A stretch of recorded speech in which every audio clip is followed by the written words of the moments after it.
ថ្ងៃនេះស្ងោរស្ពៃ3មុខជាមួយនឹងប្រហិតត្រីសំខាន់មានរសជាតិឆ្ងាញ់បងប្អូនតែមុននឹងធ្វើម្ហូបយើងដើរលេងទៅលេង Walk Street សិនទៅលេងកូនឆ្កែគេអីចឹងណាព្រោះយើងអត់មានឆ្កែអញ្ចឹងបន្ទាប់ពីមក Walk Street វិញគឺយើងដើរទិញបន្លែទិញប្រហិតត្រីប្រហិតអីយកមកស្ងោរចឹងណាបងប្អូនហើយឥឡូវនេះយើងទិញបានហើយមានប្រហិតត្រីឆ្លាតហើយនឹងស្ពៃ3មុខស្ពៃកញ្ញាញ់ស្ពៃហាងនិងស្ពៃចង្កឹះបងប្អូនហើយស្ពៃខ្ញុំដាក់ម្ដងទាំង3មុខនឹងហ្មងដោយសារអីសិតតែប្រភេទបន្លែស្ពៃដែលយើងអាចស្ងោរជាមួយគ្នាបានអញ្ចឹងណាហើយខ្ញុំចូលចិត្តផង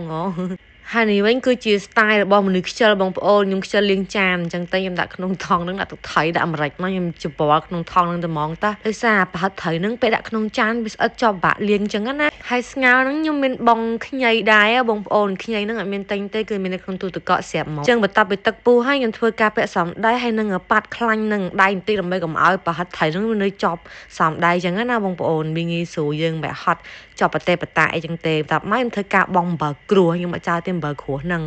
បើគ្រួបៃជែងម្រេចអីទៅហើយទឹកត្រីថែមបន្តិចមកគឺជាការសាច់ឲ្យបងប្អូនរសជាតិមកល្មមសម្រាប់ខ្ញុំឆ្ងាញ់ហ្មងនិយាយទៅខ្ញុំធ្វើម្ហូបហើយខ្ញុំសរសើរខ្លួនឯងរហូតហ្មងបន្ទាប់ពីយើងស្ងោរប្រហិតត្រីរៀងឆ្អិនហើយយើងធ្វើការបងបន្លែទាំង3មុខរបស់យើងគឺថាពណ៌ស្រស់ស្អាតមែនតើនិយាយទៅខ្ញុំសរសើរម្ហូបរបស់ខ្លួនឯងធ្វើរហូតនិយាយទៅបាក់ដែរបងប្អូនមកយើងមិនសរសើរខ្លួនឯងមិនកើតបើយើងអ្នកស្លោហើយយើងអ្នកញ៉ាំនឹងបងប្អូនបានញ៉ាំផងអញ្ចឹងអត់ដឹងរសជាតិអញ្ចឹងខ្ញុំអ្នកដាក់បន្ទុកឲ្យខ្លួនឯងអញ្ចឹងថាវារូបរាងស្អាតហើយឆ្ងាញ់ទៀតបន្ទាប់មកបន្លែយើងរៀងស្លោអីហើយយើងធ្វើការភ្លក់ចាភ្លក់ទៅគឺត្រូវម៉ាច់ហ្មងដាក់គ្រឿងតែម្ដងត្រូវម៉ាច់ហ្មងដាក់មេដៃឲ្យទៀតតែមិញបន្ទាប់ពីភ្លក់រសជាតិថៃមានរសជាតិឆ្ងាញ់ហើយធ្វើការបងលខ្ទឹមជាការសាច់បងប្អូនមុខម្ហូបមួយមុខនេះគឺថា